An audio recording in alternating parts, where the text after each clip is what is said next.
Un corazón deportista. Un corazón pequeño. Un corazón que encaje conmigo. El corazón de una mujer. El corazón perfecto. Me llamo David Gauthier. Tengo 11 años y me hicieron un trasplante de corazón hace 18 meses. Tengo 32 años y me hicieron un trasplante hace 6 años. Tengo 37 años y me hicieron un trasplante de corazón hace 18. A mí hace 5 años. Me hicieron un trasplante de corazón hace 22 años. Los trasplantes de corazón son el hito médico más destacado del siglo XX. ¿Quién podía predecir que un día seríamos capaces de reemplazar un corazón como si fuera la pieza de un motor? Numerosas imágenes de archivo recogen los temores y dudas de los pioneros de los trasplantes, pero al mismo tiempo su legendario atrevimiento. Los trasplantados de corazón que hemos conocido son verdaderos supervivientes. Todos tienen algo en común, están vivos porque ha muerto alguien. Entregar un corazón. Una madre que tuvo que aceptar lo inaceptable, la muerte de su hijo, nos cuenta cómo se convenció para entregar algo tan preciado. En la donación de órganos y en los trasplantes se viven situaciones tan trágicas y tan íntimas que solo nos resultaba imaginable presentarlas a través de reconstrucciones ficticias. Por primera vez el espectador podrá ver ambas caras de un trasplante de corazón, la del receptor y la del donante. Una vida por otra. He aquí esta increíble historia.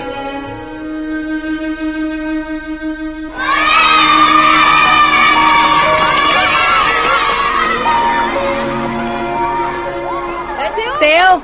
Maud es profesora de primaria en Villerville, Normandía. Le encantan los niños, pero no puede tenerlos, su corazón no lo soportaría. Maud nació con una grave malformación cardíaca. Hoy su corazón está agotado. Nadie lo sabe, pero la vida de Maud pende de un hilo que podría romperse en cualquier momento.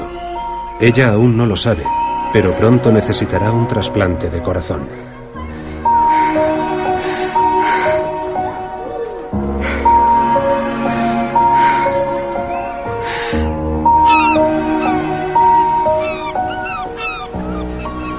Julien vive en la otra punta de Francia, en Marsella. Tiene 17 años y a final de curso tendrá unos exámenes importantes en el instituto, pero le dan igual. Él solo piensa en Ana. Llevan 6 meses saliendo y cada vez que la ve siente que se le sale del pecho el corazón. Julien es seropositivo, como Maud. El tamaño y el peso de su corazón se corresponden con el de Maud. Dentro de pocos meses Maud necesitará un corazón nuevo si quiere seguir viviendo. Maud y Julien no se conocen, pero sus destinos están irremediable e irreversiblemente unidos. Venga, niños, pasad. Vamos.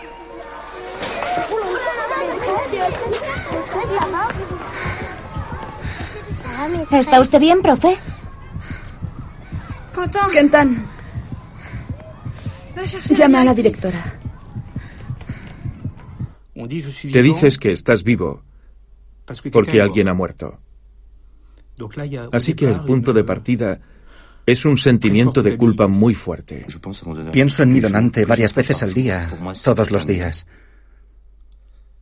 Para mí fue una buena persona, alguien lleno de vida. Viendo la vida que me ha insuflado, seguro que derrochaba energía. Es un ángel guardián. Creo que me protege mucho y creo que me ayuda enormemente. Y tengo muy claro que no estaría donde estoy hoy si no fuera por ese ángel.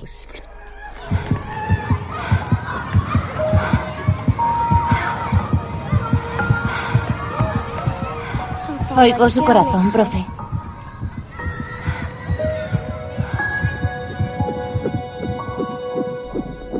Esta es Cecil, la madre de Maud. Es su primer embarazo.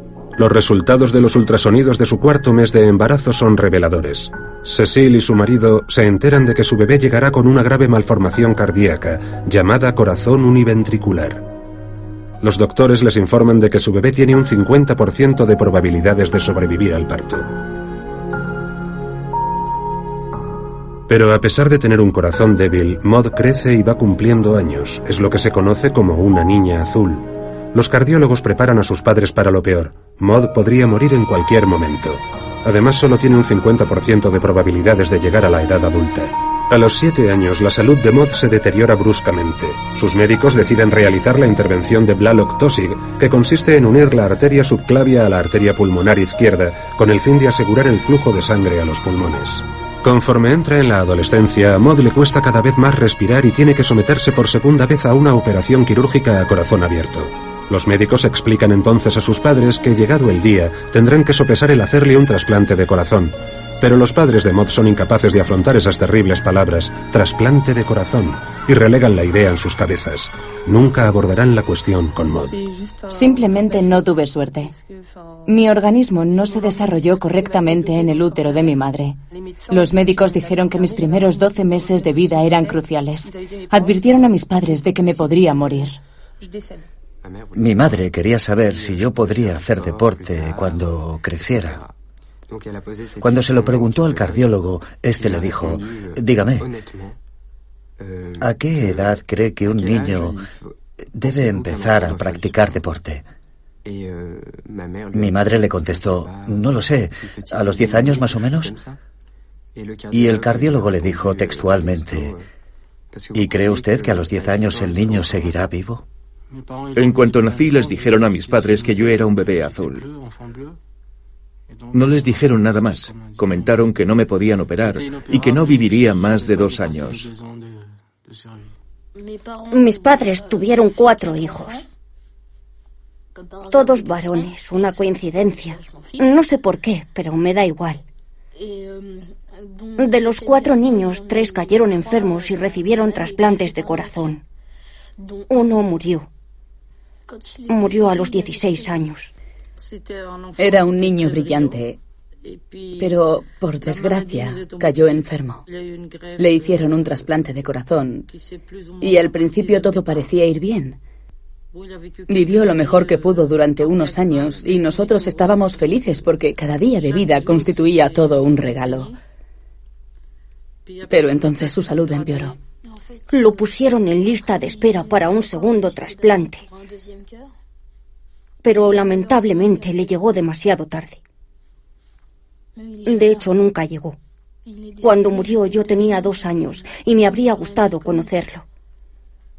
O conocer a su fantasma, si fuera posible. Hasta 1938, la cirugía cardíaca era un campo insondable para los cirujanos. Tocar con un escalpelo el músculo cardíaco era considerado algo demencial, pero los cirujanos decidieron atreverse a intentar ayudar a los niños azules, niños que sufrían de malformaciones cardíacas.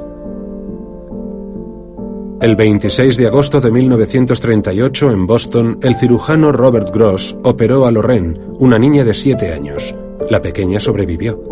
La operación no requirió una cirugía a corazón abierto, pero la osadía de Gross traspasó fronteras. Muchos cirujanos seguirían sus pasos. Acababa de nacer la cirugía cardiovascular.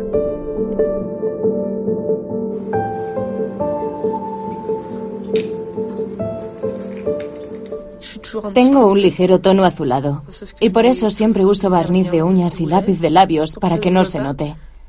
No se lo cuento a nadie porque en cuanto la gente lo sabe, cambia su comportamiento inmediatamente. Aunque lo nieguen, cambian la imagen que tienen de mí y cómo me tratan. Este inmenso edificio blanco es el Hospital Europeo Georges Pompidou en París. Es un centro de referencia de cirugía cardiovascular en Francia y en todo el mundo. La doctora Laurence Issegan lleva tratando a Maud aquí desde que ésta cumplió los 18 años. En la agenda del profesor Jean-Noël Fabiani, cerca de 30 pacientes con enfermedades cardíacas han recibido trasplantes. Para mí estos pacientes son supervivientes. ¿Por qué? Porque antes de los años 60, todos los bebés que tenían malformaciones cardíacas graves morían, porque no se sabía cómo curarlo. Luego, en la década de los 60, nació la cirugía a corazón abierto y poco a poco fuimos aprendiendo a operar a pacientes con problemas cada vez más complejos. Esas personas fueron creciendo y superando muchas etapas, muchas operaciones. Con cada operación había que decirle a la familia que esa persona podría morir, que era un obstáculo más que implicaba riesgos. Están acostumbrados a sobrevivir, son personas muy luchadoras, personas que tienen una familia que los considera supervivientes milagrosos. Algunos de ellos saben casi desde el principio que van a necesitar un trasplante, pero otros lo pasan muy mal cuando se enteran. Necesitas un corazón nuevo, es decir, un trasplante. Un trasplante de corazón. Maud ya ha sobrevivido a muchas cosas y esto es un punto de inflexión. Puede significar una nueva vida para ti. ¿Qué riesgo tiene la operación? Es verdad que operar un corazón univentricular no es fácil, pero ya lo hemos hecho. Doctora, no se ande con rodeos, por favor. Los que sufrís enfermedades congénitas tenéis un 50% de probabilidades de sobrevivir un año después de la operación. Un 50%. ¿Y sin un trasplante? El corazón de Maud está muy cansado. Algunos pacientes no quieren un trasplante o no están listos para uno. Solo se me ocurre que es porque niegan su propia enfermedad. Una vez le dije a un joven, ¿nunca le han hablado de la idea de un trasplante? Se levantó y nunca volvió. Maud, piénsatelo. Nada puede matarme, Jan. Soy inmortal. ¿Nunca se puede hablar en serio de esto contigo? Ha sido solo una crisis más. ¿Qué cambia? Siempre he salido adelante. A mí no me cuentes esas tonterías. La gente lleva toda la vida en ascuas conmigo y aquí sigo. Por favor. Suéltame. Tienes que ir. Eso solo le pasa a otras personas, nunca a uno. ¿Qué está pasando? Esto no entraba en mis planes. Mi vida profesional se frenó en seco.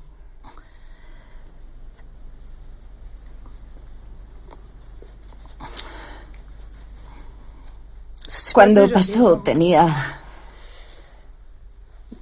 tenía 26 años, tenía un trabajo. Después del trasplante tienes que aprender a vivir de nuevo. Como mujer. Estaba sola y tuve que replantearme mi futuro, mi deseo de formar una familia, mi carrera. Solo tenía 26 años. No es culpa de nadie. Me ha tocado a mí. Me dijo, tu corazón es como el motor de un coche. Hay que cambiarlo.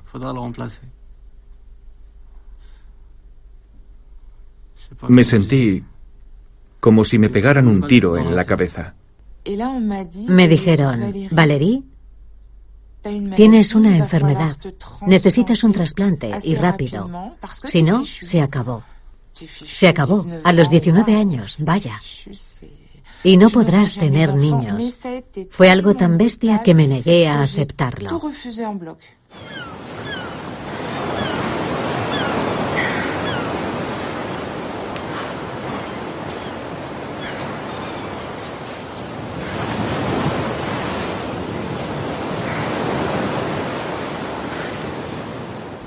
Tendré que quedarme una semana en el Pompidou y seguro que me hacen pruebas chorras.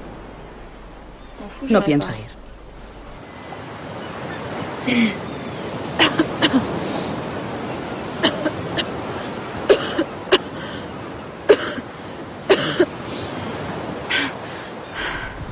El corazón de Maud está en las últimas. Está creciendo mucho y se contrae de forma irregular y errática.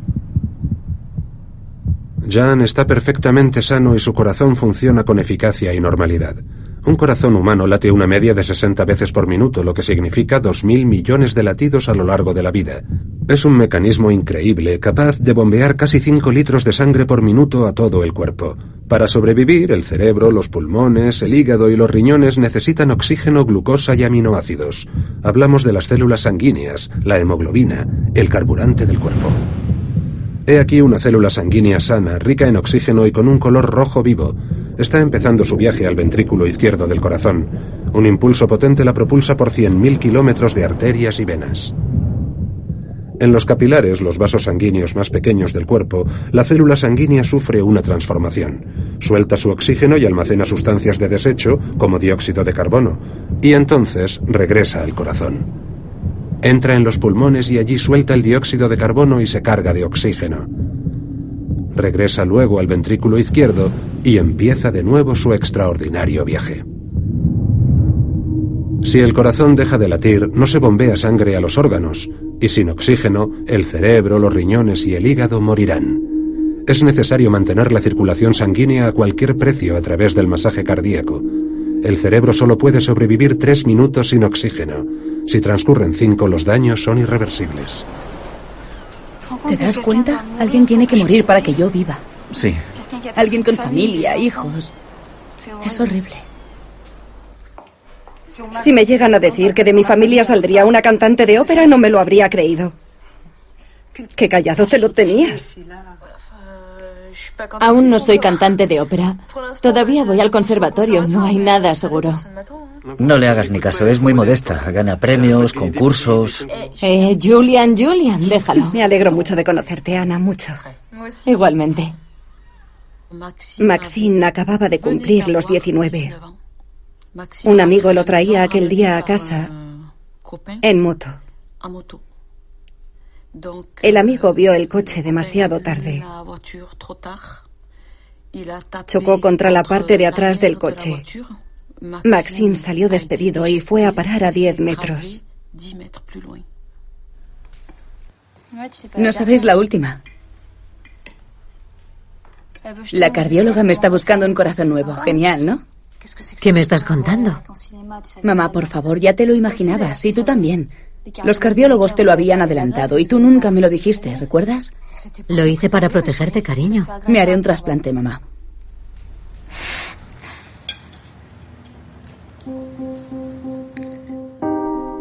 Este espectacular trasplante, uno de los primeros del mundo, fue obra del cirujano francés Alexis Carrel a principios del siglo XX. Fue él quien inventó la técnica de suturar los vasos sanguíneos, lo que permitía coser un órgano trasplantado al cuerpo del paciente. El proceso del trasplante dejó fascinados a los cirujanos y se llevaron a cabo no pocos experimentos sorprendentes. En la década de los 50, en la Universidad de Stanford, en California, el destacado cirujano Norman Shamway se centró en el estudio del trasplante de corazón.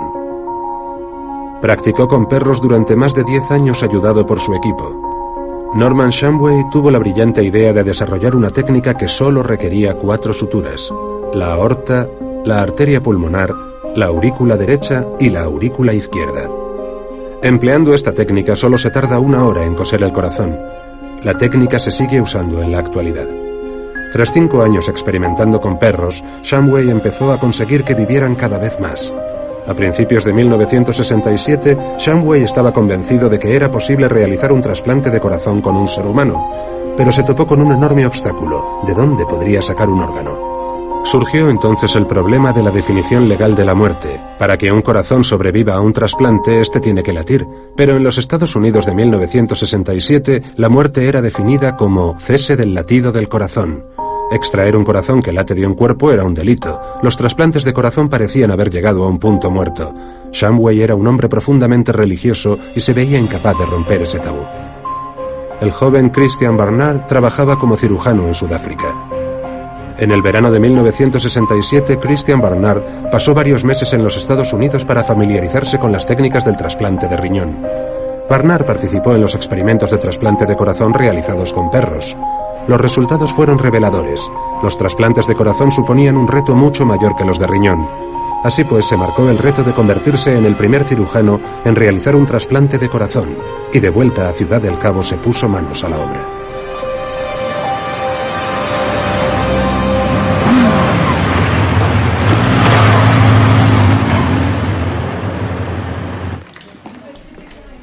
Hola, Mark, ¿me acompañas? Claro.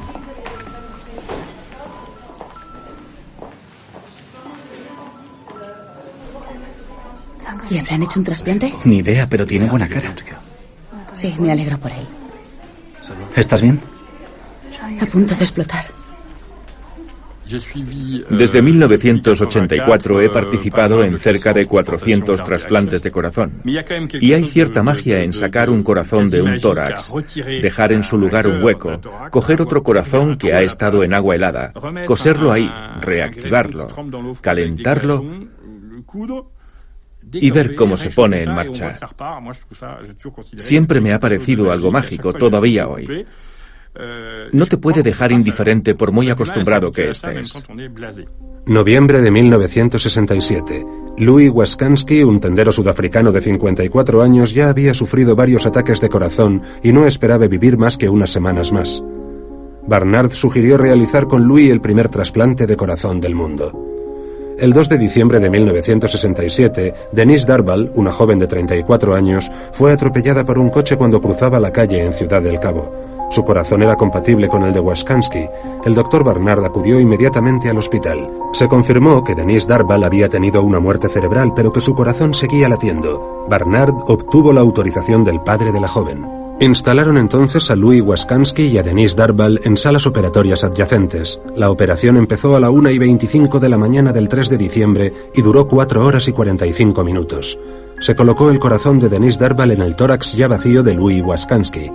El doctor Barnard tardó 54 minutos en coser el corazón.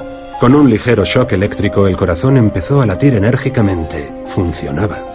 Barnard abandonó la sala de operaciones sobre las 5 de la mañana, agotado y algo asustado por su osadía. Louis Waskansky se despertó a la mañana siguiente en una habitación del hospital y su mujer lo visitó 3 días más tarde. La operación parecía haber sido todo un éxito. Un día después de la fascinante operación, el hospital se llenó de reporteros y cámaras. El mundo descubría entonces a aquel alto, espigado y atrevido cirujano. Tenía a la prensa a sus pies.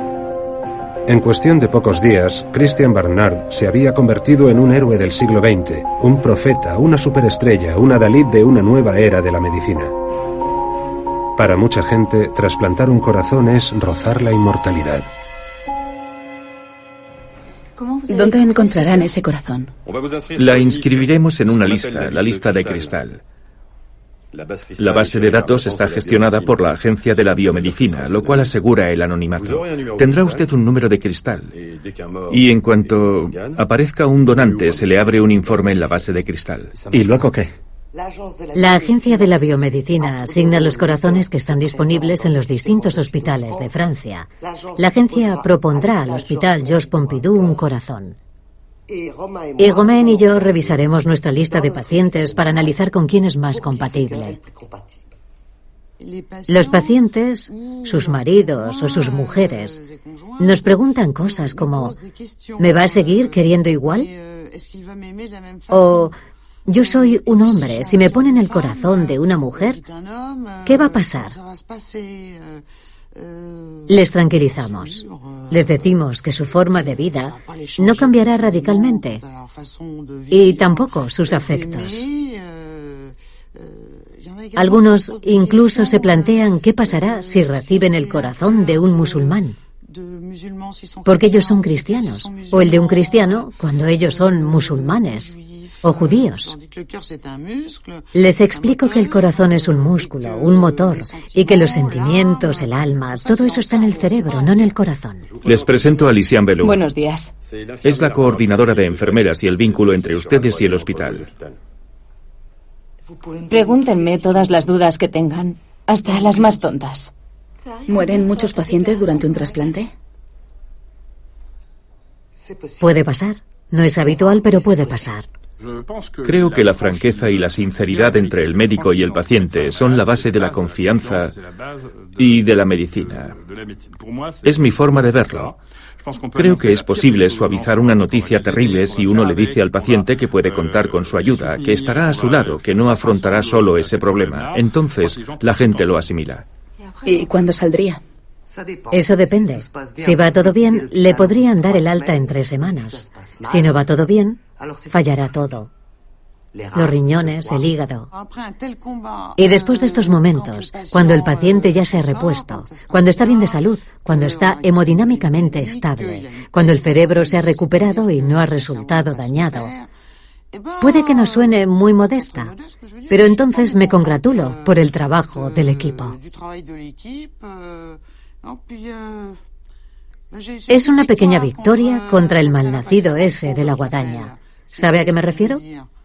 Al que aparece en el grabado de Durero, el caballero, la muerte y el diablo. Me gusta ganar de vez en cuando, me gusta que no siempre ganen los mismos. Hola, mamá. Julián, hola, ¿eres tú? Maxime no paraba quieto. Cuando murió comprendí el porqué. Vivía la vida al máximo, como si no hubiera un mañana, a toda prisa. Maxime no le temía a nada. No le enseñamos a andar en monopatín o en bicicleta, pero él tenía claro lo que quería, ir más rápido, más rápido. Es como si tuviera el tiempo contado, como si supiera qué le iba a pasar. Sobre todo poco antes, porque un amigo le dijo, Maxime, ¿qué planes tienes? Y él le dijo, me marcho. ¿Pero a dónde vas? Y él respondió, no lo sé, pero sé que me marcho. Mi principito. Era mi principito porque a Fred yo lo llamaba mi rey cuando nació, así que automáticamente cuando nació Maxime se convirtió en mi principito.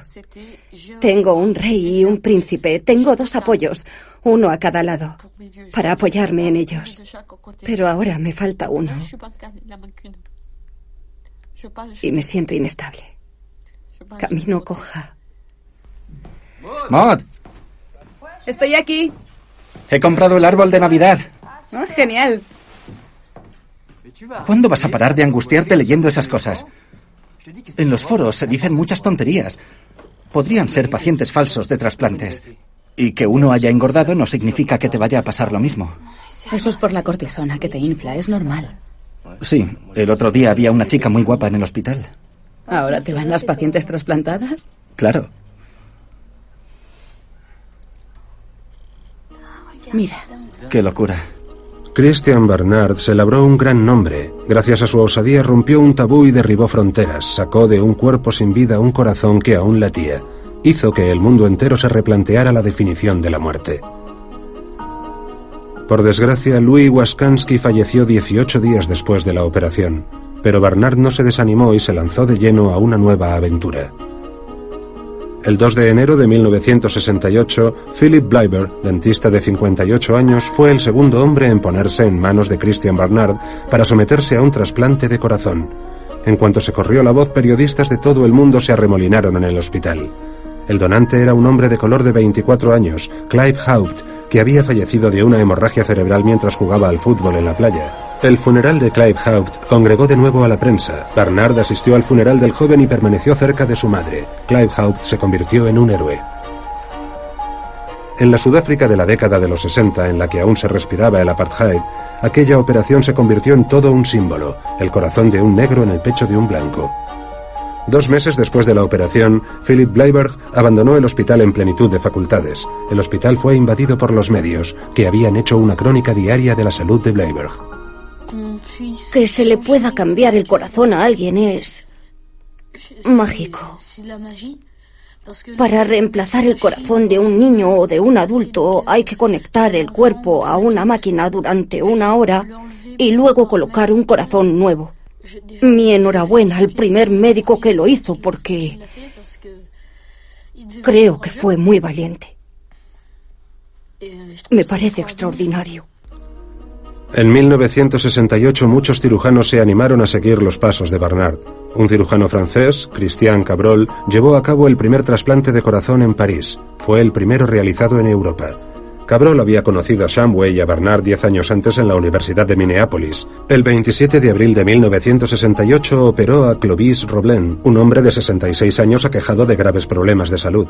Tan solo 3 días después de este primer trasplante se aprobó una ley según la cual se equiparaba morir con la muerte cerebral. El logro de Cabrol fue ampliamente recogido en los medios. La idea de extraer un corazón latente de un cuerpo no despertó la indignación esperada, sino un claro entusiasmo. Lamentablemente, Clovis Roblen moriría tan solo 3 días después. El 11 de mayo de 1968, el profesor Charles Dubos realizó un trasplante de corazón al padre Boulogne, y este sobrevivió.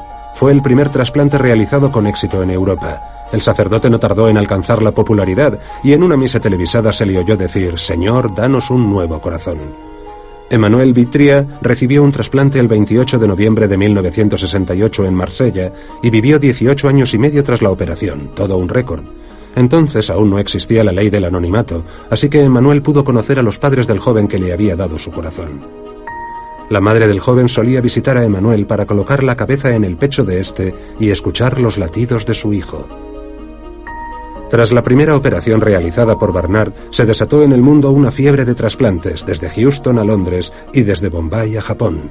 En 1968 se realizaron nada menos que 102 trasplantes. A lo largo de este tiempo, Barnard se convirtió en una estrella y recorrió el mundo entero. No obstante, fue ninguneado por la comunidad científica, que nunca le perdonó que se llevara todos los halagos y no compartiera la gloria con los verdaderos pioneros de los trasplantes, y en concreto con Norman Shumway. Llevo 3 meses esperando, Lysiane. No aguanto más. ¿Normal? Nada de lo que me ha pasado es normal. Ya no sé ni qué significa normal. 4 meses esperando por un corazón. Son 4 meses librando una batalla mental para permanecer con vida. Yo vivía al límite y ya sabía qué se sentía cuando se acercaba tu hora. Por eso, cada noche al acostarme, me entraba el miedo pensando que quizá la mañana siguiente no me despertaría. Solía decirles a mis seres queridos que no me sentía nada bien, que se estaba acercando mi hora. Les decía, lo siento, pero ya no puedo más. Igual me muero esta noche. Esto es muy difícil. No lo soportaré mucho más. No paraba de pensar en mi donante, en que el día de mañana solo viviría uno de los dos. Una donación es el último sacrificio en vida. Un donante tiene familia, amigos, es alguien que tiene una vida normal y que en ningún momento piensa en ese momento. No corras, para, Julian, para. Ya voy, tranqui. Te quiero. ¿Qué? Vaya. ¡Que te quiero! Pienso sobre todo en sus familias. Para mí significó la felicidad completa, pero para ellos no podía quitármelo de la cabeza. Ansiaba que llegara el momento, pero al mismo tiempo me decía, ¿qué estoy esperando? ¿Que alguien sea infeliz para que yo sea feliz? Sí, Maud esperaba a que alguien muriera para que ella pudiera seguir viviendo, pero no esperaba una muerte cualquiera, sino una muerte cerebral. Hemos reconstruido la llegada de una mujer a urgencias. Acaba de sufrir un accidente cerebrovascular. A esta mujer se le ha roto un pequeño vaso sanguíneo en el cerebro. Sonia Bourgat es profesora de geografía e historia. Se desmayó en el colegio delante de sus alumnos. Su marido y sus 2 hijos están ya de camino al hospital. Probablemente sea un caso de muerte cerebral. Es seropositivo, como Maud, y el tamaño y peso de su corazón son compatibles con el de ella. Chantal Bichocki es coordinadora de enfermeros y gestiona la extracción de órganos y tejidos en el Hospital Beaujon en Clichy, cerca de París. Siempre está presente cuando entra un paciente con muerte cerebral y es potencial donante de órganos. Gracias por venir. Es un caso de muerte cerebral. Tenemos que ver cómo responde. La muerte cerebral es una clase de muerte muy extraña. Si el cerebro no recibe oxígeno en 5 minutos, se muere. Pero los demás órganos siguen viviendo, y en concreto el corazón sigue latiendo. La muerte cerebral sucede de forma rápida. Un ataque, como en el caso de Sonia, un accidente de coche, un golpe brusco en la cabeza, un suicidio. Para declarar legalmente una muerte cerebral es necesario realizar 2 encefalogramas con 4 horas de separación entre ellos o una angiografía, que es un examen por imagen que confirma una ausencia total de flujo sanguíneo en el cerebro. Es algo inmediato e inesperado. A veces uno se acuesta al lado de una persona y cuando se despierta descubre que esa persona ha muerto, porque le ha dado un infarto cerebral durante la noche. Es algo extremadamente violento.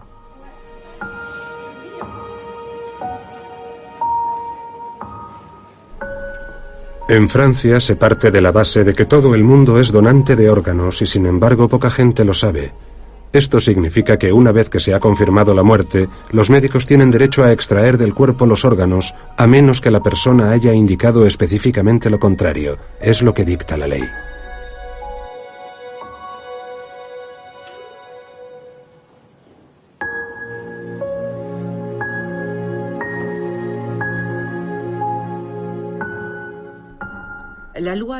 Sí, la ley existe, pero nunca la utilizamos como argumento. No aplicamos directamente la ley, porque es una ley que considera que todo el mundo es donante de órganos y que se puede hacer uso de sus órganos independientemente de lo que diga la familia. La ley también exige que estemos seguros de que en vida la persona no ha rechazado expresamente este derecho. Así funciona la ley en Francia. Es decir, que estamos obligados a entrevistarnos con la familia para averiguar siempre en el marco jurídico si el difunto ha expresado su rechazo a este derecho. Hemos pinchado un hueso. ¿Han dicho que no? He hecho lo que he podido. No podemos juzgar a las familias, hayan tomado la decisión que hayan tomado. La familia que dice que no es una familia que es incapaz de decir que sí, que no se ve capaz. Y eso se debe a que el dolor que sienten es demasiado desgarrador. Estoy en contacto con estas familias. Soy testigo de sus sentimientos, de su tristeza, de su desesperanza, de sus gritos de dolor. Algunas familias gritan de dolor. No soy yo quien descompone a la familia. Entonces, ¿quién? La muerte, la pérdida del ser querido. A mí me toca hablar de la donación en el peor momento, pero no soy yo quien descompone a la familia. Y yo, para ser capaz de dar ese paso con serenidad, debo ser consciente de ello. En Francia, en la conversación que se mantiene con la familia para acordar una potencial donación, el índice de rechazo es del 30%, mientras que en España es del orden del 15%. Chantal Bichocchi da clases para formar a coordinadores de extracción de órganos. ¿Hablaron en alguna ocasión de la donación de órganos? Supongo que sí que quería, pero no puedo hablar en su nombre. Permitidme un inciso, porque es un punto crucial. El 80% de la gente no sabe qué quería hacer el difunto, y eso hace que se sientan culpables. Han vivido muchos años con esa persona, y nunca han abordado con ella la cuestión de qué le gustaría que hicieran con su cuerpo después de morir. Sea legal o no, me niego a que abran a mi padre y le quiten órganos.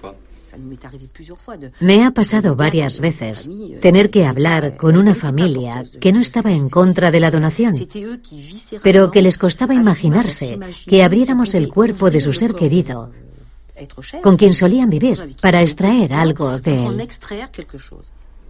Sin embargo, hay muchos pacientes en lista de espera de trasplantes, y su padre podría salvar vidas y... Ay, eso no, estoy haciendo que se sienta culpable. Sí, adoptar ese enfoque es tentador. Te apetece zarandear a los familiares, pero no, nunca. Lo que hay que hacer es ayudarles a hacer un retrato del difunto. Formular preguntas concretas. ¿Qué habría querido él? En algún momento suele aparecer la cuestión religiosa en forma de obstáculo. Sin embargo, ninguna de las religiones monoteístas de Francia prohíbe la extracción de órganos, por una razón muy sencilla. Todos los textos religiosos y sagrados fueron escritos hace mucho, mucho tiempo, y esto no existía. Es difícil decir a un musulmán profundamente creyente que su religión no lo prohíbe cuando una no es musulmana. No es fácil, porque seguro que me espetan. No tiene usted ni idea, no es como nosotros. Es una situación difícil de gestionar y ese escollo se vuelve insalvable. Sin embargo, puede que la persona muerta hubiera estado de acuerdo en ser donante. Cuando vamos a dar charlas a los colegios, comprobamos que los jóvenes están a favor. Nos dicen, si podemos ayudar a que otra persona siga viva, ¿por qué no? La primera vez que hablamos de la donación de órganos, estábamos los 4 cenando. Recuerdo que de fondo teníamos el telediario y estaban echando un reportaje que hablaba de la escasez de donantes en Francia. Y entonces Maxime se dirige hacia mí y me dice, mamá, quiero decirte una cosa. Mamá, si algún día me pasara algo, no quiero pudrirme en la tierra. Quiero servir para salvar vidas. Le miré y le dije, Maxime, te tomo la palabra. Gracias a Dios.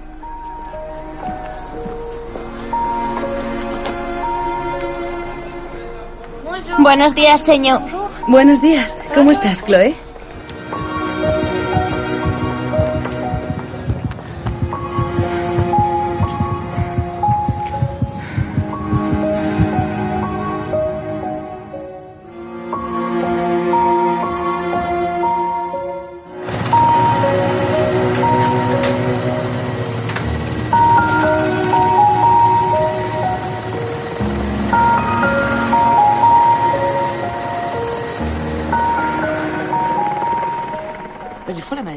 A veces la enfermedad es más fuerte que uno. A veces el cuerpo reacciona de una determinada manera ante una enfermedad o una sepsis y nos encontramos con las manos atadas. En ese momento somos como Don Quijote. Luchamos contra molinos de viento y eso, claro, no sirve de nada. Acaba de entrar una paciente. Esas situaciones te enfadan. A mí me enfadan mucho. Pierdo la paciencia. No acepto lo que está pasando. Me pongo de muy mal humor. ¿Qué haces? No es posible. Y empiezo a gritar a todo el mundo, incluyendo al pobre paciente. En la UCI tienes que aceptar que las cosas no siempre salen bien. Y si no aceptas eso, dedícate a otra cosa. No me gusta que los trasplantes salgan mal, porque eso es sinónimo de muerte. Y nosotros hacemos lo indecible para que el paciente sobreviva. Sí, no somos Dios y no lo sabemos todo, pero no llevo nada bien esos momentos. Es duro. En alguna ocasión he visto a Catherine llorando con las familias al decirles que no podía hacer más por su ser querido. De hecho, una vez vi cómo la mujer o la madre del fallecido la consolaba a ella. Inaudito. Lo que más me cuesta asimilar son sus agradecimientos. Gracias, ¿por qué? Si el paciente ha muerto, no he hecho bien mi trabajo. El corazón de Maud se ha parado y esta vez no podemos recuperarlo. Está fuera de peligro, está conectada. Es decir, que una especie de máquina está haciendo las veces de corazón. Pero no podrá continuar así mucho tiempo. Necesita un trasplante. Ahora está en situación de prioridad 1 en términos de la Agencia de la Biomedicina. Tienen que salvarla. La van a salvar, ¿verdad, doctor? Lo intentaremos, señora. ¿Qué es una prioridad 1? Quiere decir que Maud tiene prioridad nacional durante 48 horas. El primer corazón que aparezca es para ella. Siempre que sea compatible, claro. ¿Y si no aparece un corazón? Tras las primeras 48 horas solo es posible prolongar una vez la prioridad 1. Solo una más. Luego dejará de tener prioridad. Es un momento terriblemente difícil porque solo se dispone de una prioridad 1 y piensas, si doy el aviso 48 horas después, igual llega un corazón para esa persona. Pasó el primer día y no recibimos ninguna noticia. Mi corazón no estaba funcionando bien, pero los médicos no querían decírmelo. No deja de ser una apuesta, porque pueden pasar 2 bloques de 48 horas sin que aparezca un órgano en todo el país. Por otro lado, Carl-Louis es de complexión delgada y no se le puede trasplantar un corazón cualquiera. Un corazón de una persona como yo no funcionaría bien. A veces las 48 horas pasan volando y ¡pam!, dejas de ser una prioridad 1 y unas horas después aparece un corazón. Eso es terrible. Segundo día y tampoco nada. Entonces los médicos empezaron a impacientarse. Se notaba que querían que se produjera algún movimiento. No recibimos ninguna llamada en las primeras 48 horas, así que empezamos a pensar en las siguientes 48. Eso es lo peor de una prioridad 1. Conforme el tiempo se acaba, aparece otra dimensión, y es como si se empezara a apretar el nudo de la soga, como si asomara la guillotina. Entonces cuesta ir a ver al paciente porque... ¿Qué le dices? Estamos pendientes de ti, pero no ha aparecido nada. No es fácil. Admito que me costó mucho ir a verlo y decirle, no tengo nada para ti, pero aún hay tiempo. Nada. Llevamos 3 días esperando y nada. Ayer renovaron la prioridad 1. Nos queda el día y la noche de hoy. Dios mío, me estoy volviendo loco.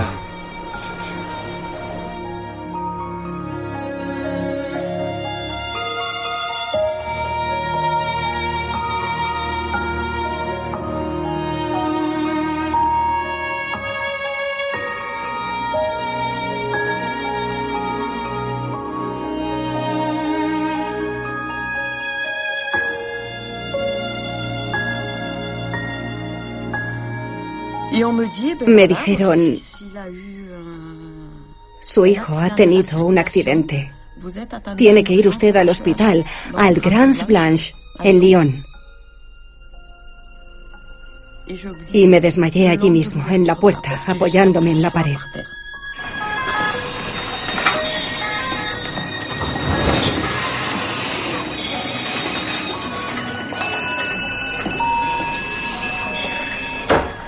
Rápido. Tengo que irme. Tengo otra extracción de órganos. ¿Puedes ocuparte del accidente del scooter? ¿Yo sola? ¿Algún día tenía que ser? Solo tiene 17 años. Es duro.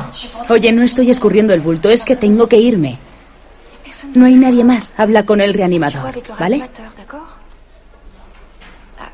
Sí, no es por agobiarte más, pero en este momento hay una prioridad 1 para un corazón en el Georges Pompidou de París. Lo he comprobado, parece compatible con el corazón del chico. ¿Podrás con ello? Ánimo. Gracias, genial, me encanta. Todo depende de nuestra reacción.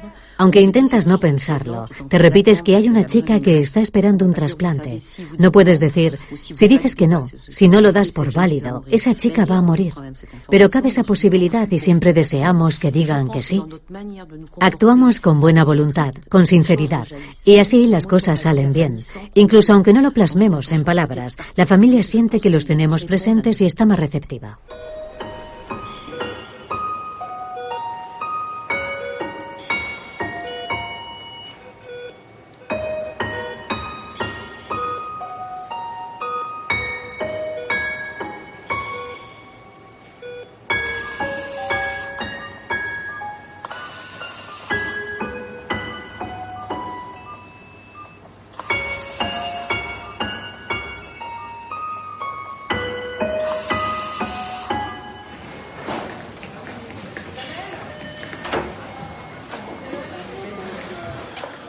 Buenas noches. Mi colega, la señorita Mariani.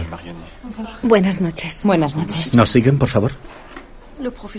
El médico nos explicó qué le había pasado a Maxime. Nos contó que el mayor impacto había sido en la cabeza. Lo entendí, pero sin entenderlo. Comprendí que era grave, pero no lo comprendí. Porque me decía a mí misma, no es posible, no es cierto, no puede ser cierto lo que me está contando. Y entonces se quedó callado. Y dejó que fuera yo quien formulara las preguntas. Le dije, ¿entonces no es muy grave? Mi hijo es deportista, es un luchador. Puede que tarde unos meses, pero saldrá adelante, seguro. Se recuperará. Y entonces me dijo, no, señora. Le dije, es cuestión de varias semanas, de varios meses. Y me dijo, no, señora. Y todo esto sin mirarme, porque era incapaz de mirarme. Creo que para ellos también es duro comunicar esa noticia a unos padres. Le pregunté, ¿nos está queriendo decir que tiene las horas contadas? Y entonces bajó la cabeza y pegó la barbilla al pecho. Bajó los ojos, era incapaz de mirarme a la cara. Y yo le reformulé la pregunta. La misma pregunta. Y sin cambiar de postura me respondió, sí, señora. Se me abrió el suelo bajo los pies. Me engulló, me tragó y se me cayó el cielo encima. Ni rompí a llorar, ni me puse a gritar en aquella sala de espera. Y tampoco nos abrazamos los tres. Simplemente nos callamos, nos quedamos mudos.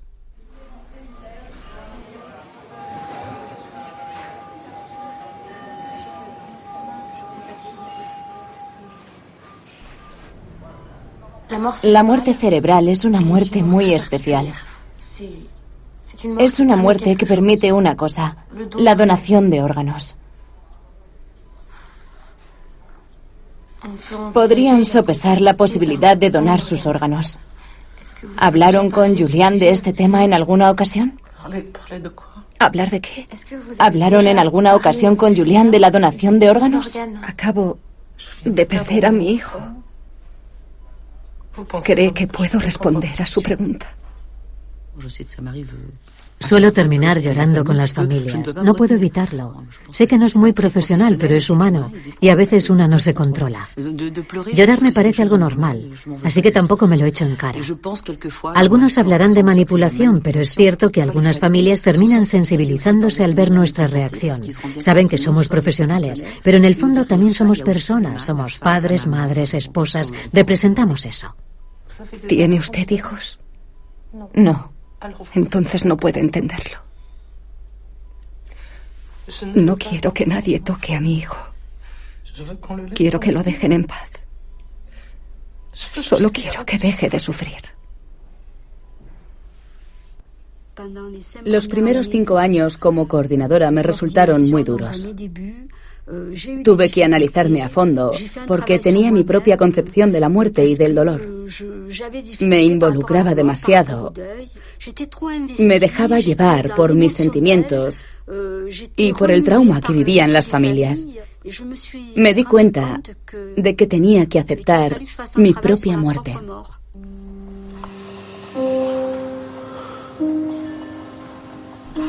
Vi a Maxime conectado a un montón de máquinas. Estaba rodeado de tubos. Vi a mi hijo en aquella situación y me dije, no es posible, es una pesadilla. Seguro que estoy viviendo una pesadilla. Le toqué las manos, los brazos. Tenía el cuerpo caliente. Le latía el corazón. Tenía los ojos medio cerrados.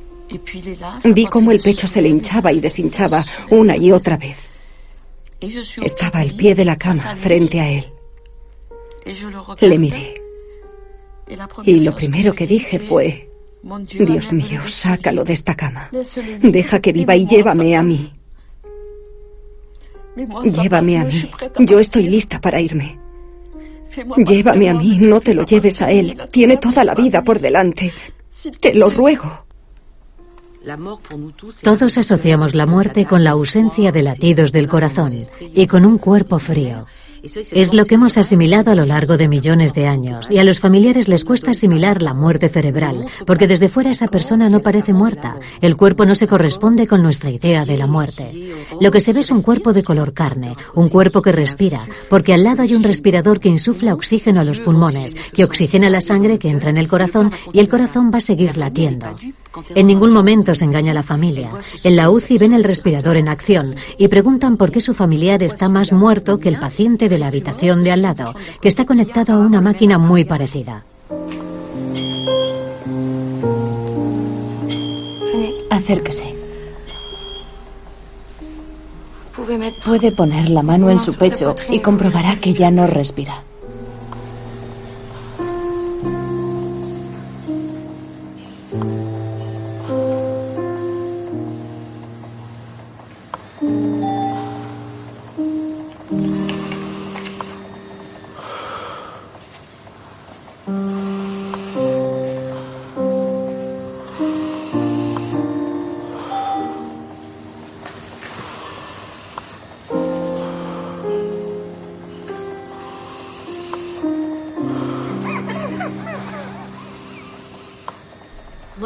Un día una madre me dijo, si acepto donar sus órganos, seré yo quien lo esté matando.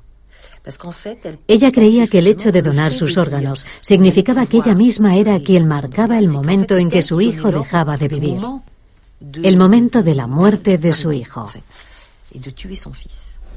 ¿Hemos recuperado el coagulante y las plaquetas? No, aún no.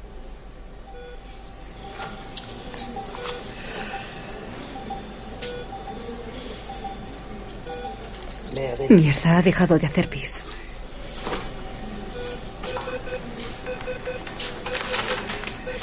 Sus constantes caen en picado. Se nos está yendo entre los dedos.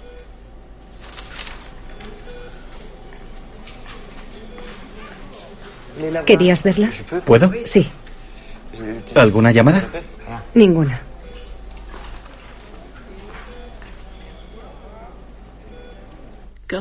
El día anterior de que llegara el órgano de David, el médico me había dicho que le quedaban pocos días de vida. Y entonces lo inscribió en la lista de prioridad 1, porque ya no podía hacer nada más. Estaba usando las últimas fuerzas que le quedaban para sobrevivir. Eran sus últimos momentos de vida. No te queda otra que esperar. Así que vives esperando. No lo sé. Nunca hablamos de eso. No es posible. Me niego a pensar que abran a mi pequeñín.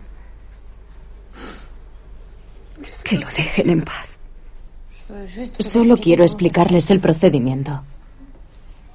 Es como una operación normal en una sala de operaciones, con un cirujano, un anestesista, enfermeras.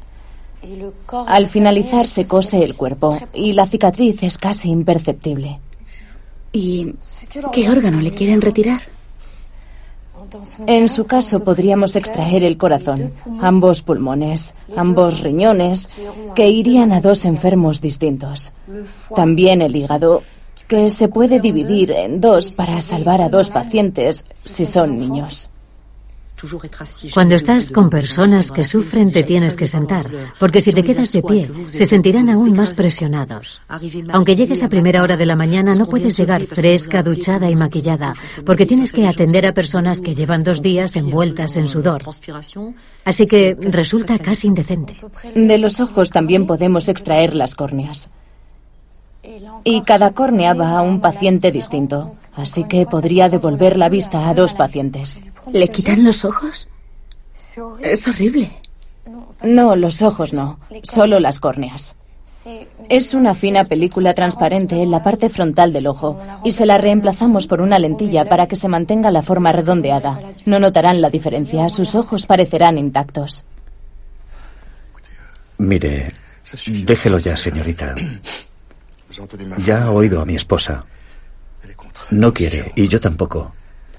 Nadie tocará a mi hijo, nadie.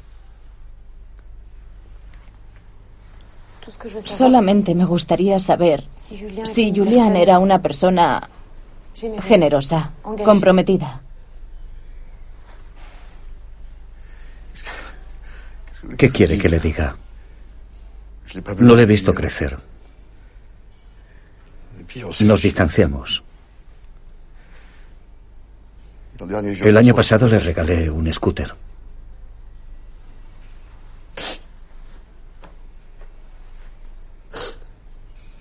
Mi pequeño.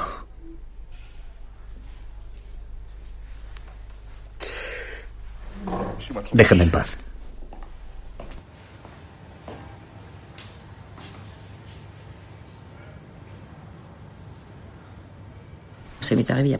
Hace poco recibimos a una familia africana, negra, que venía vestida con su ropa tradicional. Una familia muy digna. El hermano del padre dijo: en nuestro país no hacemos esas cosas. Le dije: ¿de dónde es usted? ¿Dónde vive? Me respondió: vivimos aquí. Así que le dije: entonces no diga en nuestro país, porque aquí trasplantamos y extraemos órganos de personas africanas. Quizá quiere decir que en su religión no lo hacen. Y entonces reconoció que era por su religión. Al final donaron los órganos porque el padre pidió la opinión a la hermana del difunto. Ella estudiaba radiología en un hospital de París y accedió a la donación de órganos de su hermano. La hermana fue muy fuerte porque tuvo que hacer frente a su familia, especialmente a sus tíos. Dijo: estoy segura de que mi hermano habría querido que lo hiciéramos. Su muerte tiene que ayudar a otros. Recuerdo a una familia que había perdido a un hijo de 6 años que se había caído de la bici. El niño estaba en reanimación y reanimación estaba al lado de una sala de espera que comparten todos los padres. Es una sala de espera en la que los padres pueden hablar, intercambiar sus experiencias. La familia se había negado a la donación de órganos. Queríamos concederles algunas horas más, porque en aquel caso en concreto la familia necesitaba tiempo para pensar, para reflexionar. Aquella familia conoció a la familia de otro niño de 9 años que estaba esperando un trasplante. La familia estaba en el limbo. Estaba a la espera de recibir esa llamada de teléfono tan importante, la llamada que salvara a su hijo. Hablaron, se conocieron, intercambiaron unas palabras, unas frases, experiencias. Unas horas más tarde, cuando yo ya estaba en mi despacho, la psicóloga me llamó y me dijo: la familia quiere hablar con usted. Así que hablé con la familia, acompañada de la psicóloga y el médico, y la madre me dijo: ¿sabe? Es difícil, pero al final vamos a donar sus órganos. Hemos cambiado de opinión. La muerte de nuestro hijo no será totalmente inútil.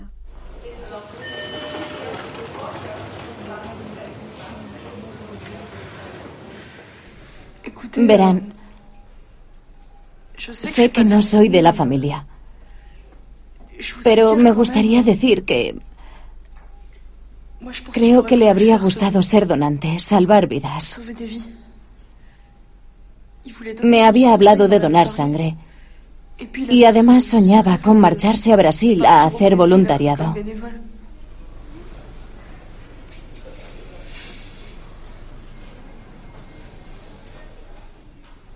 Ana tiene razón. Es solo que me da miedo no reconocerlo cuando se lo hayan hecho. Les prometo que cuidaré de su hijo. No me separaré de su lado y le entregaré su cuerpo personalmente. Muy bien. Estoy de acuerdo. Confío en usted. Pero si mi marido no está de acuerdo, entonces nada. Haz lo que quieras. Y entonces fue cuando nos contaron que los órganos de Maxime irían prioritariamente a servicios de pediatría. Les miré y les dije, les imagino delante del ordenador o hablando por teléfono, comprobando quién necesita qué y dónde. Les dije, lloro porque estoy perdiendo a mi hijo, pero me imagino a esas personas llorando y diciendo, nuestro hijo se ha salvado. Esas personas podrán reír, hacer planes de futuro, celebrar la Navidad, cumpleaños. Sus hijos tendrán un futuro. Y mi hijo se habrá marchado porque era su destino, pero su destino estaba ligado a esos niños. Mi hijo tenía que abandonarme para siempre.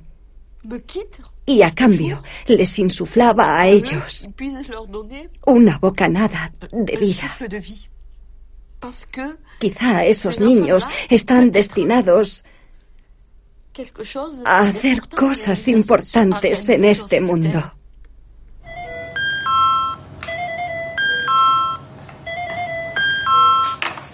Sí, dígame. Bien, aviso ahora mismo al doctor Guillemán. Bien, anotaré el número de cristal del donante.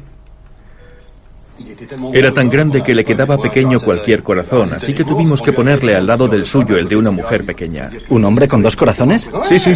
Increíble. Madre mía. ¿Sí? Vaya, esa noticia sí que es un buen postre. ¿Me das el número de cristal? ¿Tienes un bolígrafo? 95, sí, 323. Bien, leo el informe y llamo a la agencia, ¿vale? Gracias, buenas noches. Veamos, varón joven, 17 años, 1,68 m, 65 kilos, perfecto. Trauma por accidente, edema cerebral, serología, nos da igual, alcoholismo no, sin cirugías previas, drogas no y FEBI normal. Disponemos de 20 minutos para comunicar si aceptamos el órgano. Recibimos una ecografía, un electrocardiograma y el historial médico conocido. Me he visto muchas veces en la tesitura de aceptar o rechazar un órgano. Y ante la duda, he llamado a Catherine, así la decisión la toman 2 médicos y un cirujano. Es raro que uno tenga que decidir solo y que tenga que aceptar por teléfono tomar decisiones que tendrán consecuencias vitales para una persona. Eso en medicina es excepcional. Sí, buenos días, Román Guillemán del Georges Pompidou. Me encaja el corazón, me lo quedo. Acaba de llegar un corazón. Venga al hospital, haremos el trasplante. Eso significa que acaba de morir alguien. Entonces, uno se imagina un accidente de coche, un accidente de moto, cualquier cosa. Me dije, listo, recibiré el corazón de otra persona. Estoy viviendo mis últimos momentos con el corazón con el que nací, con el que me dieron mis padres. En el hospital Salpêtrière me dijeron, tenemos un corazón compatible con el suyo, y en principio es para usted. Llame a una ambulancia y venga ahora al hospital. Duele mucho. Es como si te dieran un puñetazo. Uno pasa miedo. ¿Para qué negarlo? Creo que fue la primera vez que lloré, porque me di cuenta de que estaba al borde del precipicio. Me enteré de que me iban a hacer un trasplante. La cardióloga entró en mi habitación y me dijo que me iba a dar una sorpresa enorme. Le dije que ya lo sabía. Y me dijo que sí, que era eso. Se puso a llorar y luego tuve que llamar a mis padres, que también se pusieron a llorar. Pero seguro que todos lloraban de alegría. Tuvimos suerte, porque el órgano de un donante llegó el tercer día. Eso nos alegró mucho, obviamente. Pero la alegría pronto dio paso a la angustia, porque nos dimos cuenta de que ya no había marcha atrás, de que aún no habíamos acabado. Faltaba el trasplante. Hola, Susana, tenemos el órgano perfecto para Maud. ¿Y dónde? En Marsella. Te paso el número de la coordinadora. ¿Apuntas? Claro. 06 94 230 20. Es un varón de 17 años, trauma craneal, sin ataque al corazón, escáner perfecto, sin hipertrofia, es perfecto. Genial. Reserva quirófano, aviso a la UCI, ¿vale? Bien. Los primeros años, cada vez que llaman, te entra la ansiedad. Te estresas mucho. Pero conforme pasan los años, la angustia y el estrés remiten.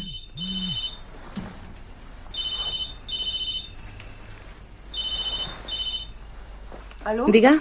Hola, Leo. Soy Susana. ¿Todo bien? Mira, hay un corazón en Marsella. Es para el paciente con cardiopatía congénita. Sí. Conserva el mayor número posible de arterias y de aortas que puedas, ¿entendido? Sí. No te da tiempo a pensar. Primero notas el cansancio, luego ordenas la información y a continuación te marchas a toda prisa al Pompidou. Un cirujano del Foch ayudará a nuestra cirujana para extraer los pulmones. Sí, un riñón y las córneas se quedan en Marsella. Un paciente espera el hígado en Estrasburgo y el otro riñón lo quieren en Lyon. Extraeremos el corazón en 3 horas. Iremos muy justos de tiempo. Sé que apenas tengo tiempo, que es una carrera. Y lo crucial es saber por dónde empezar. ¿No podemos retrasarlo? Sería mejor a las 4 de la mañana. Vale, empezaremos la extracción a las 4. Llamaré a la ambulancia y al aeropuerto. Cuando sepa el vuelo te llamo. No hay tiempo que perder. El reloj juega a nuestro favor y en nuestra contra. Llevo 17 años trabajando como enfermera en quirófanos donde se hacen trasplantes de corazón. Y aunque hayan pasado 17 años, sigo sintiendo esa aprensión de que puede que un órgano no llegue nunca o que no llegará en buen estado y que se cancele el trasplante. Todos te están esperando, te desvisten, te afeitan, te limpian, te pasan a una habitación, te sientes como un barco zarandeado por las olas. Todo pasa muy rápido porque así tiene que ser. Luego te dicen, ¿está usted listo? Procedemos, tranquilo, todo saldrá bien. Y entonces te despides de tu esposa y de tu hija, un momento terriblemente emotivo, porque...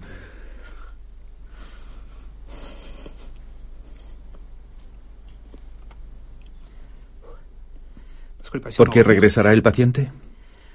Esperas que ese corazón funcione. Llamé a mis amigos y a mi familia para decirles que empezaban ya, que los vería al día siguiente. Empecé a poner orden en mis pertenencias. Le di un ordenador a una amiga, doné mi pelo a un amigo que está calvo. En cierto modo, para desdramatizarlo todo. Sé que esa noche fui la única que durmió. No le pondrán cara al corazón que van a recibir, ni siquiera nombre. Pero no todo va a ser anónimo. Quiero que el paciente nos vea, que vea nuestras caras, que nuestra sonrisa y nuestros ojos le tranquilicen porque tiene miedo, y toda su familia también. Me gusta decirles, no vas a vivir solo esta aventura. Estamos aquí contigo, vamos a vivir esto juntos. Luego se olvidan de mí. Igual es un poco egoísta, pero es mi punto de vista, no lo sé. Pero me gusta que el paciente no se olvide de nosotros.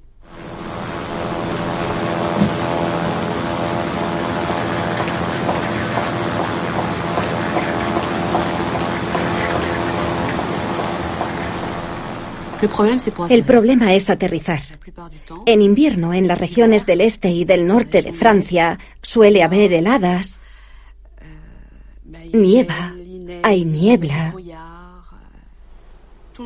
Todo el mundo está listo, pero el avión está dando vueltas porque no puede aterrizar. Así que tenemos que buscar algún aeródromo e incluso despertamos a gente en mitad de la noche para que abra uno.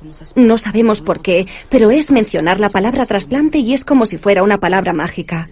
Como si dijéramos, ábrete, sésamo. Todos son facilidades. Si dices trasplante a cualquier persona, da igual si está cansada o si hay algún problema, siempre sale bien. Hay gente esperando, algunos muy poco tiempo y otros mucho tiempo. Puede que tengan que esperar una semana, un mes o un año, o quizás solo una hora, pero también puede que nunca le llegue su trasplante perfecto. Bien porque son de un grupo sanguíneo muy concreto o porque están muy enfermos. No puedes dejar pasar por delante un trasplante.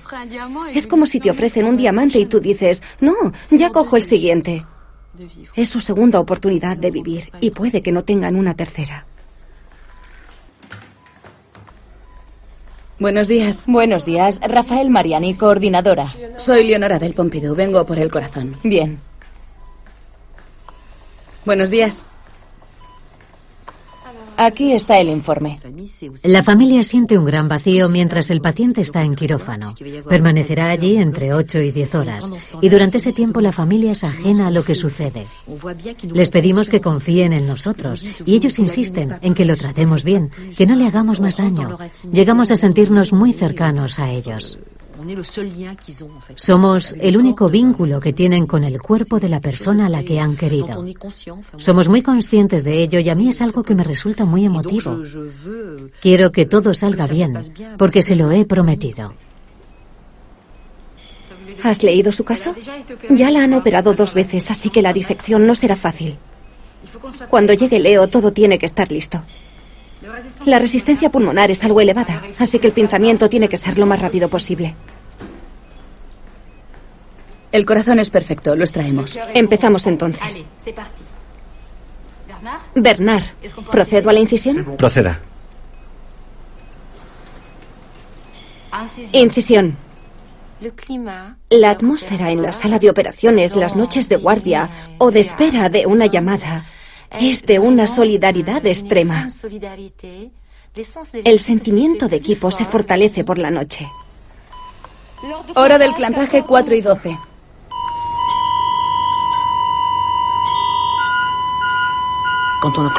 Cuando pinzamos la aorta, todo se detiene, se hace el silencio. El corazón deja de latir y el monitor se queda plano. Los cirujanos extraen el corazón para realizar el trasplante. Lo sacan con sumo cuidado porque es algo muy delicado y a continuación lo introducen en un recipiente lleno de líquido para evitar cualquier impacto que se pueda producir durante el transporte. Es un momento crucial. Algunos cirujanos, para intentar romper la tensión del momento, empiezan a cantar. Yo he llegado a oír incluso la Traviata.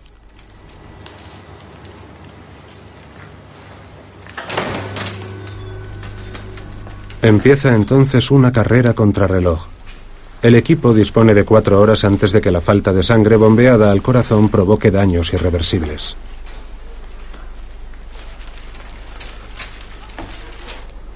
A partir de este momento, el nombre de Julián pasa a ser sustituido por lo que se conoce como número de cristal. A partir de ahora es anónimo. Perfecto, muchas gracias. Que siga todo bien. Gracias.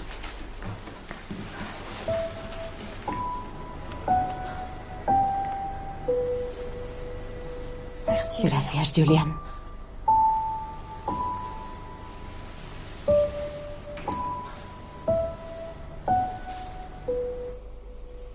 Hola, señor Argos. Soy Rafael Mariani.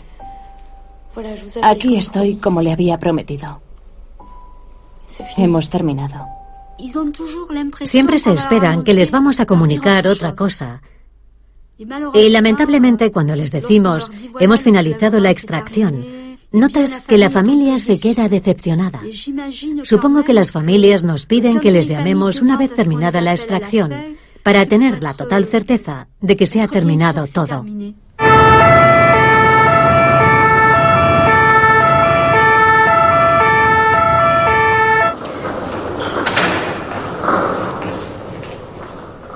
Acabo de hablar con Leo. Ya ha llegado. Bien, prepara el pinzamiento aórtico.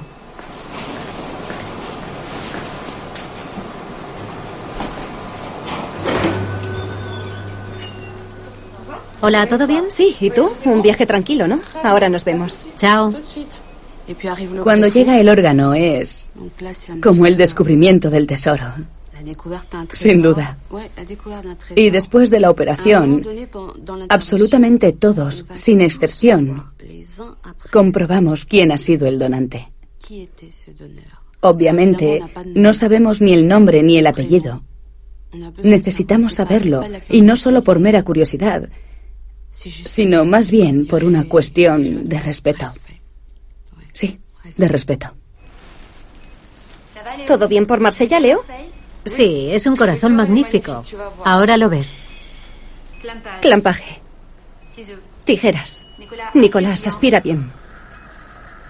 Sección de la aorta. Sección de la arteria pulmonar.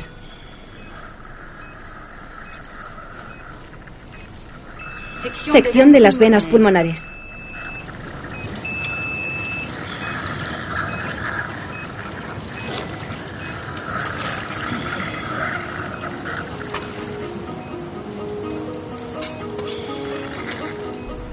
Para trasplantar un corazón se tienen que haber detenido los latidos y el flujo sanguíneo. Pero detener un corazón significa matar al paciente, lo cual parece absurdo. Fue un estadounidense, John Gibbon, quien realizó el descubrimiento definitivo en la década de los 30. En lugar de interrumpir la circulación sanguínea de raíz, se le ocurrió desviar la sangre por fuera del cuerpo. ¡Qué hipótesis más descabellada!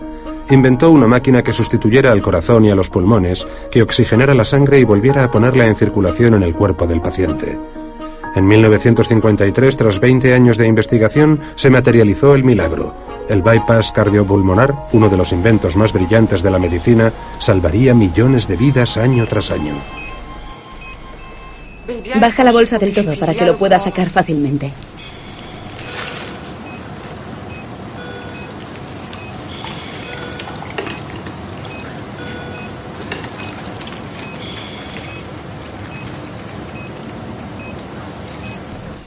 Es una donación que ha costado mucho. Una donación que le sigue costando mucho a la familia. Lo tenemos en las manos y se lo trasplantamos a alguien que confía enormemente en él. Nosotros somos los intermediarios entre todo el sufrimiento que ha habido antes y toda la esperanza que habrá después. Déjame verlo. ¿Se puede reducir? No, es perfecto. El receptor tiene una válvula muy grande. Una vez colocado este nuevo corazón en ese nuevo pecho, ¿se pondrá en marcha? ¿Latirá? ¿Y si late, latirá lo suficiente? Los trasplantes generan tal número de cuestiones y de tal intensidad que no hay dos operaciones iguales. Una vez realizada la operación, cosemos al paciente como si fuéramos sastres, usando sencillos puntos de sutura. Son puntos rutinarios. Esa parte es sencilla. ¿Cuánto tiempo lleva el pinzamiento? 3 horas 40 minutos. Quitamos las pinzas en 2 minutos. ¿Me habéis oído todos? ¿Jean? Sí. Recupera el flujo sanguíneo. En marcha. Ventilación. Desclampaje.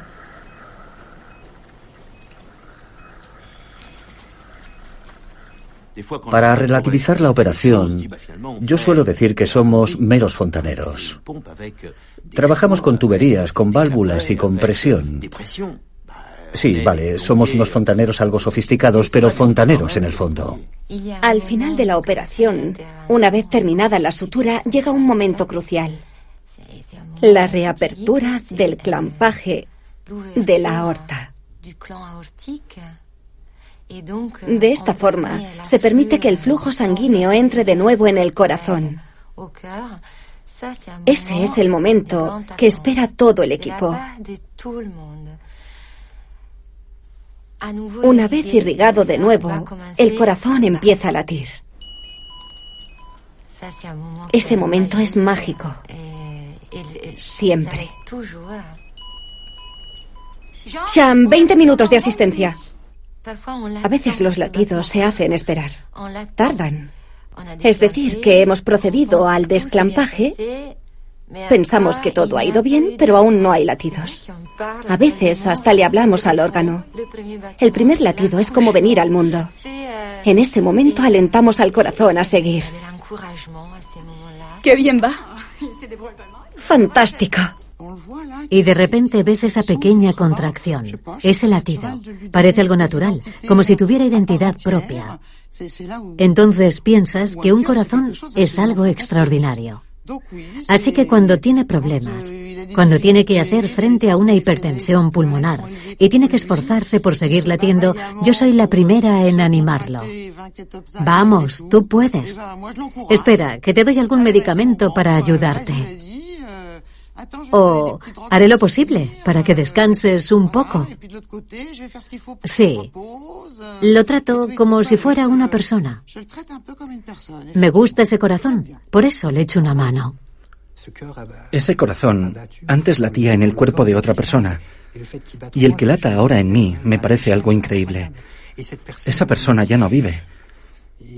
¿Dónde estará? Y sin embargo sí que sigue viva. ¿Y dónde está el que era mi corazón? ¿Se lo han dado a comer a los gatos? Así que sí que personifico el corazón, porque a falta de ese pequeño motor, no somos gran cosa. Yo estaría en el cementerio.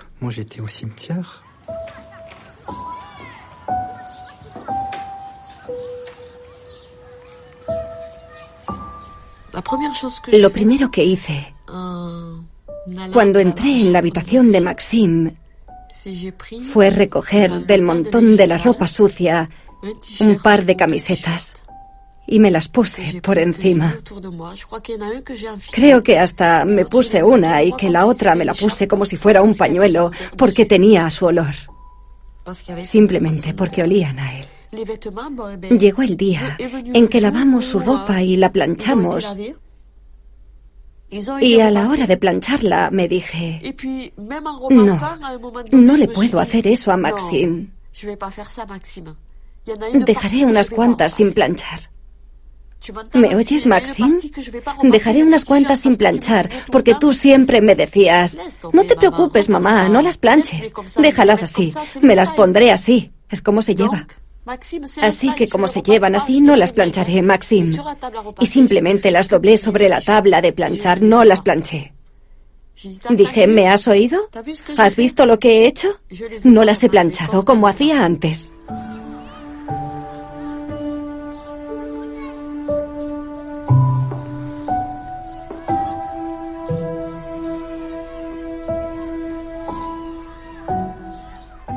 A veces pienso en mi donante. Me gustaría conocer a su familia, pero no puedo. Me gustaría llamarles por teléfono. Les diría algo así como, hola, soy el niño que ha heredado el corazón de su hijo. Les diría que les quiero con toda mi alma y que les estaré eternamente agradecido. Pasaron varios años hasta que me pude mirar en el espejo, sobre todo la cicatriz. Alguien había perdido la vida y me la había dado a mí. Nunca he dejado de sentir que me he llevado la vida de otra persona. Y diría que de alguien joven. Es algo que era incapaz de afrontar. Y de hecho detesto la cicatriz. Sigo intentando esconderla. Nunca jamás la he enseñado. Te sientes culpable. Al principio te sientes muy culpable. Me costaba tanto sobrellevar esa culpa que me sentía ligeramente esquizofrénico. Me daba miedo acostarme por la noche porque cuando lo hacía visualizaba a mi donante. Le ponía cara a mi donante. y él me reprochaba que yo estuviera vivo. A veces me imagino cosas. A veces pienso en el corazón que mi hermano no recibió. Pienso que este era el suyo y que me lo ha dado a mí. Todas las noches cuando me acuesto, pienso en mi hermano. Creo que es preferible no saber quién te ha dado su corazón. De lo contrario, uno se pondría a investigar cómo era, cómo vivía, cuando da igual si era, por ejemplo, un ladrón de bancos. ¿Debería sentirme identificado con él? Justo después de la operación, solía imaginarme hablando con la persona que me había donado el corazón y le decía que teníamos que adelgazar, porque la cortisona te infla, te engorda. Sí, desde luego que he hablado con mi donante. Lo sigo haciendo, quizá algo menos, pero lo hago. Se convierte en una obsesión. Llegado el momento. No sé si todos los receptores sienten ese deseo de conocer a su donante. Yo me he formulado todas las preguntas que uno se puede formular sobre alguien. Cuando me cruzaba con alguien por la calle, pensaba, ¿lo habrá conocido? ¿Será familiar suyo? Y me planteaba qué música escucharía, cuál sería su plato favorito, sus gustos, cómo vestiría. Siempre me he preguntado si mi donante era como yo. Yo tengo 2 hijos. ¿Quizá también tenía 2 hijos? ¿Y si ahora son huérfanos? Igual necesitan ayuda. Ahora les falta su padre en casa. ¿Acaso no tengo una cierta responsabilidad moral? No hay una noche ni un día que no piense en mi donante. Todos los días pienso en su familia. No hay una noche que no piense...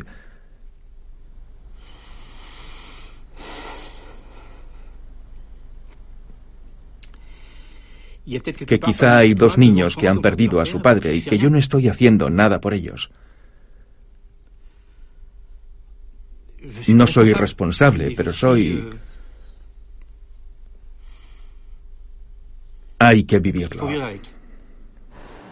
La operación de Maud ha sido un éxito, pero la batalla simplemente acaba de empezar para el equipo de trasplantes. Ahora empieza la parte más dura, luchar contra el rechazo al órgano. ¿Por qué razón un cuerpo reacciona de forma tan violenta con un órgano que puede salvarlo? La respuesta está en nuestro sistema inmunitario, que considera que el órgano trasplantado es un gigantesco germen al que debe atacar y destruir. Los glóbulos blancos, también llamados linfocitos, son los pequeños soldados de nuestro cuerpo y habitan en nuestra sangre. Durante los 9 meses de un embarazo, los linfocitos del feto aprenden a reconocer a las células propias y las ajenas. El linfocito se convierte en un inspector que controla la identidad de todas y cada una de las células que se encuentra a su paso, lo que se conoce como el sistema HLA. Aquí vemos a un linfocito B en acción. Acaba de reconocer a un objetivo enemigo y se dispone a atacarlo. Es el virus de la gripe. Bombardea al intruso con anticuerpos cuya función es eliminar al virus descomponiéndolo. Los soldados más violentos con el corazón nuevo son las células T. El linfocito T es una célula asesina que no tiene compasión por ningún material desconocido que se encuentra en el cuerpo humano. Aquí vemos cómo ataca a una célula cancerosa, se aferra a ella y libera citotoxinas, por ejemplo perforina, que forma poros en la membrana de la célula y hace que estalle. Las células B y T son los principales enemigos del nuevo corazón, ya que atacan de forma conjunta para destruirlo. Evitar el rechazo del órgano es una misión extremadamente complicada para el equipo de trasplantes. Tienen que luchar contra el sistema que ha ayudado a la raza humana a sobrevivir miles de años. No soy una máquina. Me abrieron y me pusieron un corazón que no es mío. Y además tiraron el mío. Lo que hay que ver. Llevaba 50 años viviendo con él. Era mío. Sabemos que nuestro cuerpo está compuesto de anticuerpos que atacan a este corazón nuevo porque no lo aceptan. Es decir, que no solo lo rechaza mi cerebro, sino también mi organismo, mis anticuerpos. Es como si un batallón de guerreros dijera: esto sobra, es un cuerpo extraño. Después del trasplante tuve muchos síntomas de rechazo, desde los síntomas más insignificantes hasta los más notables. El rechazo te mina psicológicamente. Sí, los goteros también te afectan a los brazos. Pero el rechazo más importante es el rechazo psicológico del órgano. Piensas que si está pasando es porque algo va mal. Piensas que no pasarás de los 6 meses, de los 12. Vives un viacrucis. Tras el entusiasmo inicial en 1969, los cirujanos perdieron la esperanza. En los 2 años posteriores al primer trasplante realizado por Christian Barnard, todos y cada uno de los pacientes trasplantados fallecieron. Sus cuerpos terminaron rechazando el nuevo corazón. Ese fue el caso de Philip Bleiberg, que murió en agosto de 1969. Vivió 19 meses y medio después de la operación, y también fue el caso del padre Boulogne, que vivió 15 meses. Tras la muerte del padre Boulogne, el profesor Charles Dibos, que había establecido una amistad con el sacerdote, declaró que no realizaría ningún trasplante de corazón más hasta que se descubriera un medicamento eficaz contra el rechazo. El desánimo se apoderó de los equipos de trasplantes, que hicieron suyas las palabras de Dibos y cancelaron todos los trasplantes de corazón durante los 70. Los trasplantes de corazón desaparecieron durante casi 10 años, y entonces llegó un milagro. En 1970, un empleado del laboratorio suizo de Sandoz tomó durante sus vacaciones en Noruega una muestra del terreno de un pantano. Un investigador, Jean-François Borel, descubrió un hongo microscópico y extrajo un nuevo producto que denominó ciclosporina. Borel descubrió que la ciclosporina poseía destacadas características contra el rechazo. Inhibe la producción de determinados tipos de células que pueden provocar el rechazo, pero no las destruye. Desde principios de los 80, la ciclosporina está a disposición de los pacientes trasplantados. Los trasplantes de corazón revivieron entonces y el número de operaciones se multiplicó exponencialmente.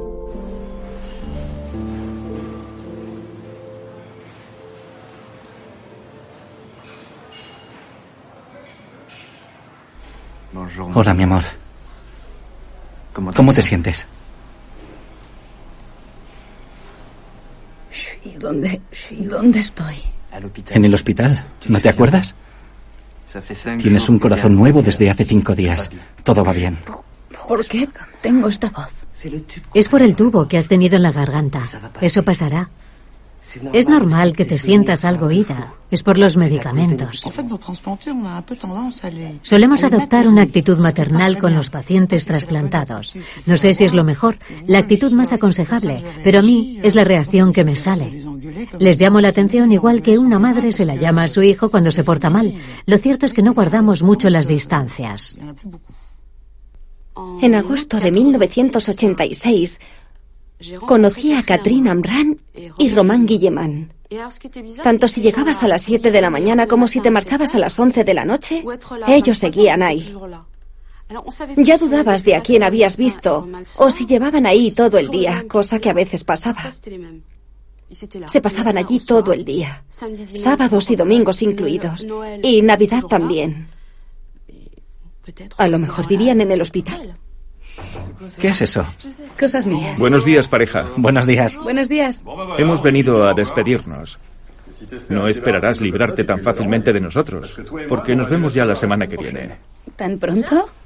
Recuerda, un trasplante es una guerra continua. El primer año nos veremos a menudo y luego, si todo va bien, bastará con que te pases una vez al año. Y así el resto de tu vida. Casi como si estuviéramos casados. Gracias. Bueno, mejor márchate antes de que me ponga sensiblona. Evita saludar con 2 besos a desconocidos y no estreches la mano. Suena raro, pero te acostumbrarás. Forman un equipo formidable. Saben por lo que hemos pasado y, de hecho, el primer año tras el trasplante lo vives prácticamente con ellos. Y creo que el deseo de agradarles es una forma de decirles: estoy viva gracias a vosotros. Por eso quiero que vean lo felices que somos. Deseo pagárselo con toda mi alma, pero esa es otra historia. Te invito a un café antes de que me ponga yo a llorar también. Vale.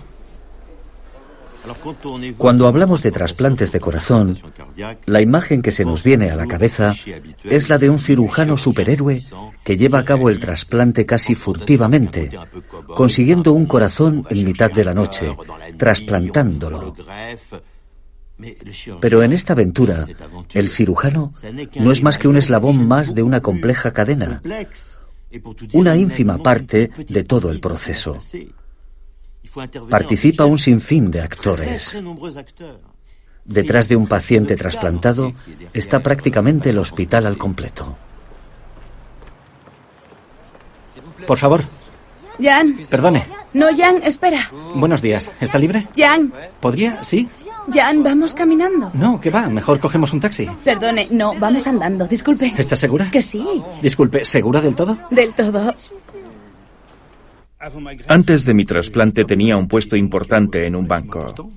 Era director financiero de grandes cuentas, es decir, que me dedicaba a ganar dinero para mi empresa. Iba a trabajar, volvía a casa cansado por la noche, una vida muy egoísta, centrada en mi pequeño mundo. Ya se sabe, uno acaba la universidad y empieza a escalar en la jerarquía social. Consigue un trabajo, se compra una casa preciosa y un coche enorme, pero después uno aprende a relativizar y se da cuenta de que lleva una existencia banal, vacía. A mis amigos les encanta cuando les digo que soy feliz cuando subo las persianas por la mañana, veo los pájaros y digo, estoy vivo. Desde que me hicieron el trasplante me río mucho. Soy feliz porque sigo vivo. Cuando estaba enfermo estaba algo deprimido, pero ahora estoy mejor. Para mí la vida no ha sido un camino de rosas. Desde el trasplante no para quieto. Creo que quiere recuperar el tiempo perdido. El día y la noche. Justo después de mi trasplante, leí un artículo sobre Max Menier que decía que las personas trasplantadas, como él mismo, vivían una media de 10 años. Viví con un nudo en el estómago durante 10 años. Y cuando se acercó esa fecha, mi marido intentó hacerme olvidar que se iban a cumplir los 10 años. Así que me organizó una fiesta increíble. Fue maravillosa, porque cumplía 10 años y los había superado. Pienso que estoy disfrutando de mi segunda vida, así que tengo 4 años. Celebro 2 cumpleaños. Tengo 38 y mi cumpleaños es en enero. Pero también celebro la fecha del día de mi trasplante de corazón, porque es un segundo nacimiento. Soy consciente de que podía haber muerto hace 4 años. Cuando mi pareja y yo decidimos ir a buscar el bebé, no dejé de pensar durante el embarazo que podía perder el niño. Y sabía lo que podía pasar en el parto. Era consciente de muchas cosas. También sabía que a lo mejor yo no sobreviviría al parto. Tengo una niña, una joya, Jade, que nació a finales de julio de 2008. Sigue creciendo, está muy sana, es muy feliz y risueña, y yo soy feliz por haberla tenido. Le he plantado cara a la vida. Siempre había querido tener hijos. Antes de quedarme embarazada, mis médicos habían aceptado el reto. Si hay gente a la que le han trasplantado un riñón y ha tenido niños, ¿por qué yo no? Mis hijos siempre han sabido que me hicieron un trasplante. Así que para ellos, eso forma parte de la normalidad. No se dan cuenta de que es un hecho extraordinario. Tassin me preguntó un día que cuándo le iba a salir a ella su cicatriz.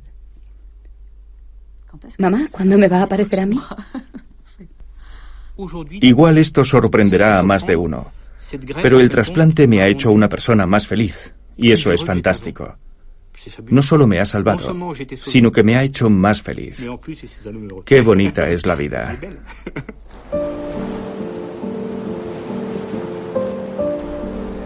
Los receptores de un trasplante pueden escribir una carta de agradecimiento a la familia del donante a través de la Agencia de Biomedicina con una condición: que la carta sea anónima.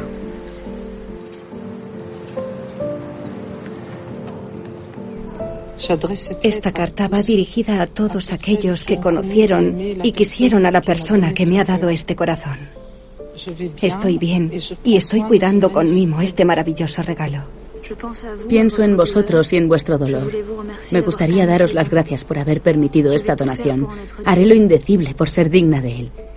Me gustaría dar las gracias a esa persona desconocida, hombre o mujer, que se marchó demasiado pronto de este mundo, pero que seguro que os amaba profundamente. Empieza para mí una nueva vida. Tengo la cabeza y el corazón llenos de proyectos. Mi marido y yo hemos decidido tener un hijo en cuanto podamos. Los médicos nos han dicho que debemos esperar al menos 5 años y que no será nada fácil. Pero hoy sé que no hay nada imposible. El día que nazca mi bebé, sé que la primera persona en la que pensaré será en el donante. Ahora me encuentro ante el mar, cerca del hombre al que amo. La luz es preciosa. Gracias. Gracias, gracias. Gracias.